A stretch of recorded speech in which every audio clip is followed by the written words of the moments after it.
ব্যবসায়িক টাকা লুট, স্থানীয় যুবক বাধা দেওয়ায় গুলিবিদ্ধ যুবকের মৃত্যু।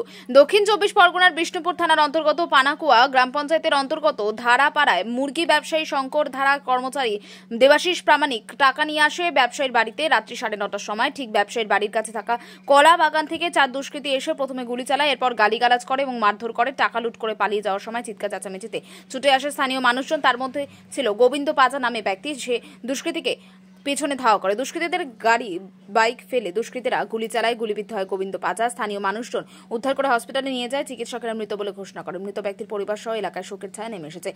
প্রত্যক্ষদর্শীদের বক্তব্য যে 4 জন দুষ্কৃতী 2টি করে বাইকে আসে মুখ ঢাকা অবস্থায়। সেটি জানা গিয়েছে যে এর আগে ব্যবসায়ীরা শঙ্কর ধারার সঙ্গে টাকা লুটপাট ও সোনার গহনা ছিনতাইয়ের ঘটনা ঘটে। প্রশ্নচিহ্ন যে ঘটনাস্থল থেকে পুলিশ ফাঁড়ির দূরত্ব প্রায় হেঁটে 5 মিনিটের।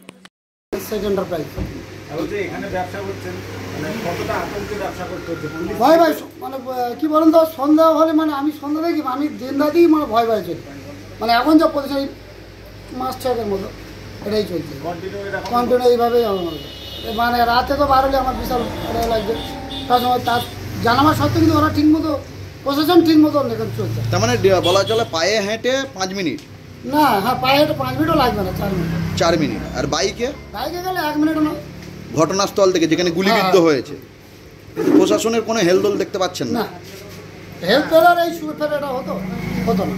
এর আগের বার যখন হতো টাকা যখন এ হলো, ওরা জানা সত্ত্বেও প্রশাসন কোনো মাথা ঠিক মতো আমাদের চোখে তো পড়ে পড়লে পরে আর এই দুর্ঘটনা ফেরা কালকে যাচ্ছে। দাও 200 দাও 100 দাও, শুধু গাড়ি দেখতে হলে টাকাটা নেওয়ার জন্য, বাকি কোনো কাজের দিক দেখে নেই। এটা আমার তরফ থেকে মানে যা দেখছি তো আমার চোখে। ঠিক আছে।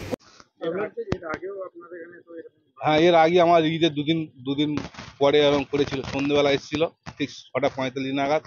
এসে যে ওরা 2জন মাস্ক পরে এসেছিল, বলছিল তুই আমাকে চিনতে পারছিস? আমি চিনবো কী করে, মুখে মাস্কটা খোল আর তোর নামটা কি বল। বলার সঙ্গে সঙ্গে আমার মেশিন ধরেছে, ধরে গলার চেন, হাতের ভেজিলেট, আংটি, টাকা পয়সা, দুটো ফোন সব নিয়ে ওরা ফেলে দেয়। হ্যাঁ, ফেলে ছাটা ফেলে ওরা লক করে দেয়, বেরিয়ে যায়। করেছিলেন? হ্যাঁ, অভিযোগ করেছিলাম থানায়, যদি অভিযোগ করা ছিল, কেস করা ছিল। এখন তদন্ত চলছে, হচ্ছে কাজ। গতকাল যে ছেলেটির উপরে হামলা হয়েছিল, আপনি কিসের ব্যবসা করেন এবং কত থেকে কালেকশন? আমার ব্যবসার নাম হচ্ছে মুনমুন চিকেন। আমার হচ্ছে মুরগি পাইকারি ব্যবসা করি আমি। ছেলেটা কালেকশনে কাজ করে।